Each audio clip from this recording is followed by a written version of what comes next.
With the help of probability theory, this casino in Las Vegas made about $900 million in operating profit in 2025. Now let's say we want to open a casino too. So let's learn the basics of probability.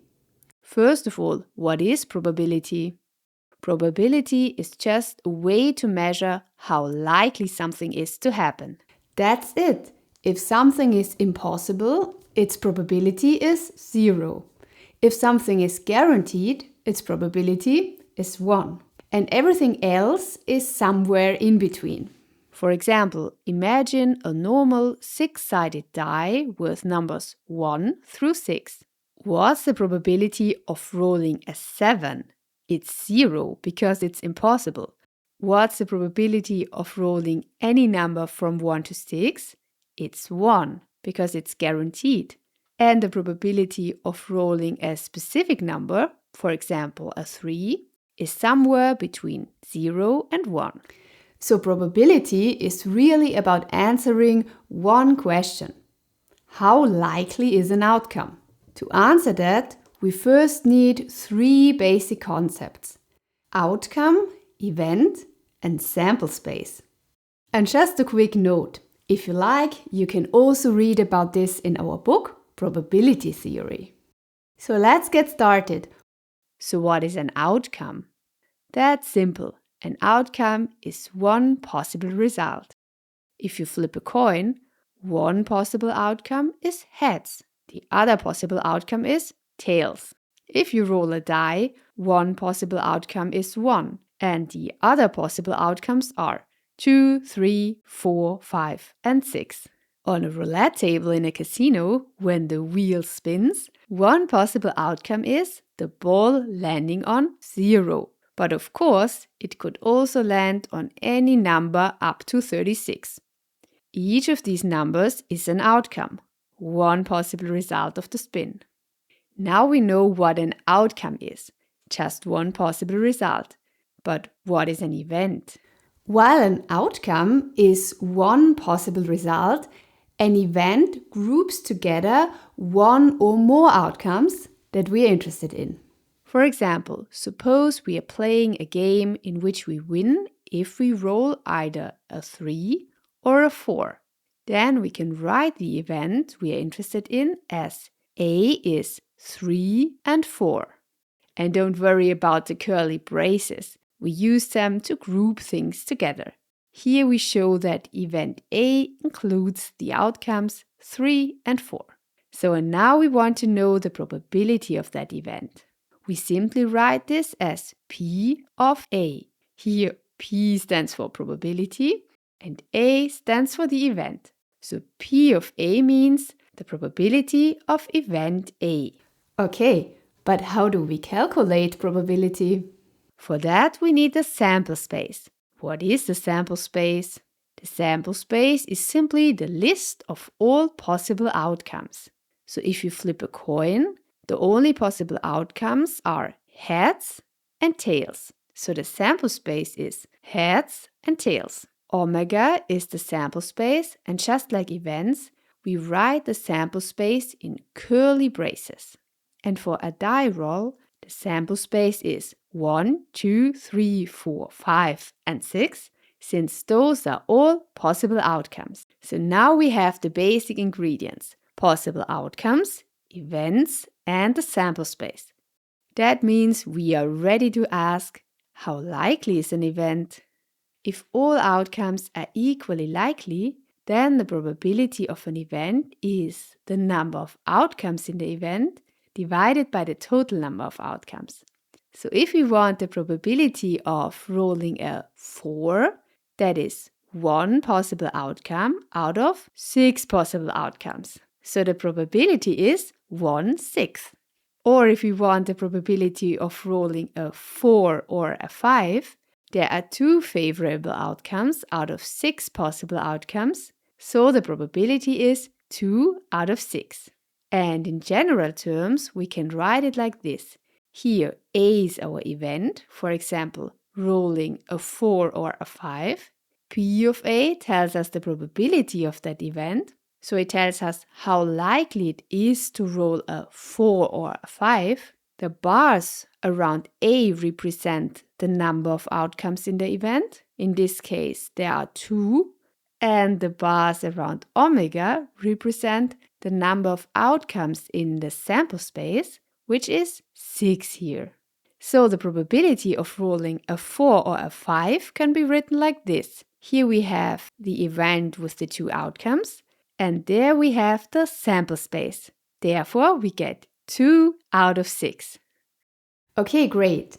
Now we know how to calculate probability if all outcomes are equally likely. Now there are different ways probabilities can be written. For example, the probability of rolling a 3 out of 6 possible outcomes is 1/6. So as a fraction, or about 0.16 as the decimal, or about 16% as a percentage. These all mean the same thing. Fractions are often easier for calculating. Percentages are often easier to understand. So if someone says there's a 20% chance of something happening, that means probability is 0.2. Now let's talk about something especially casinos love. Independent events. When we flip one coin, the probability of getting heads is 50%. But when we flip it a second time, what is the probability of getting heads? It is still 50%. So when you flip a coin twice, the second flip does not care what happened on the first flip. So if the first flip was heads, the next flip is still 50-50. That's called independence. So 2 events are independent if one event does not change the probability of the other. Examples of independent events are coin flips, die rolls, and roulette spins. And this is important because many people think, I got heads 3 times in a row, so tails must come next, or at least be more likely. But that's not true. The coin has no memory. Even after 3 heads in a row, the probability of getting another head is still 50%. Because the coin has no memory, it does not care about the previous results. You might think it's clear that this coin does not know what happened in the 3 flips before. But for many people, it's not that obvious. This mistake even has a name: the gambler's fallacy. The gambler's fallacy is the false belief that after a streak of one outcome, the opposite outcome is now more likely, even though the events are independent. And casinos often reinforce this illusion. To keep players engaged, many casinos have a monitor above the roulette table that shows the past winning numbers. It may show you so-called hot numbers, so numbers that appeared often in the recent spins.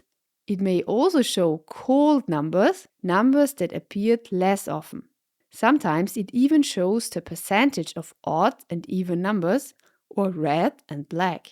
All of this makes it feel as if there is a pattern, as if the game is giving you clues, as if you can study the screen, outsmart the table, and predict what comes next. But in reality, this information tells you nothing about the next spin. Why? Because each spin is independent of the last one. The wheel also has no memory, and the ball bouncing around does not care what it did before. This whole monitor does not help you predict the next number. What it really does is create the feeling that you can trick the game, even though the odds have not changed at all. So remember, if events are independent, what happened before has no influence on what happens next. But not all events work like that. Sometimes one event changes the probability of another. For example, in many card games. When that happens, we speak of conditional probability. But before we get to that, however, we need to look at 2 important ideas: and or. In probability, AND is called the intersection and is written with this symbol, while OR is called the union and is written with that symbol.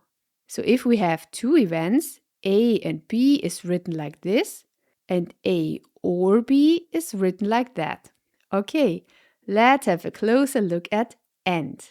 In simple words, AND means that both things happen at the same time. So both events must be true at the same time. In probability, this is called an intersection. And here's a simple example. Suppose we roll a die and event A is rolling an even number, so 2, 4, and 6. Event B is rolling a number greater than 3, so 4, 5, and 6. Now A and B means the number must be even and greater than 3. So we only keep the outcomes that satisfy both conditions, which means 4 and 6. Let's visualize this. Let's say here we have event A with 2, 4, and 6, and there we have event B with 4, 5, and 6. The intersection of the two events is 4 and 6. So we can bring them together and see the intersection here. So if winning the game means that both events A and B must occur, then we win only if a 4 or a 6 is rolled. Okay, and what about OR? In probability, OR means that at least one of the events happens. This is called the union of two events. So if we say A or B, we mean the outcome is in A or in B or in both. Let's use the same example as before. Now we ask which outcomes are in A or B. We include everything that belongs to at least one of the two events. So we get 2, 4, 5, and 6. So remember, AND means both events happen. That is the intersection. OR means at least one event happens. That is the union. Okay, and now the interesting question.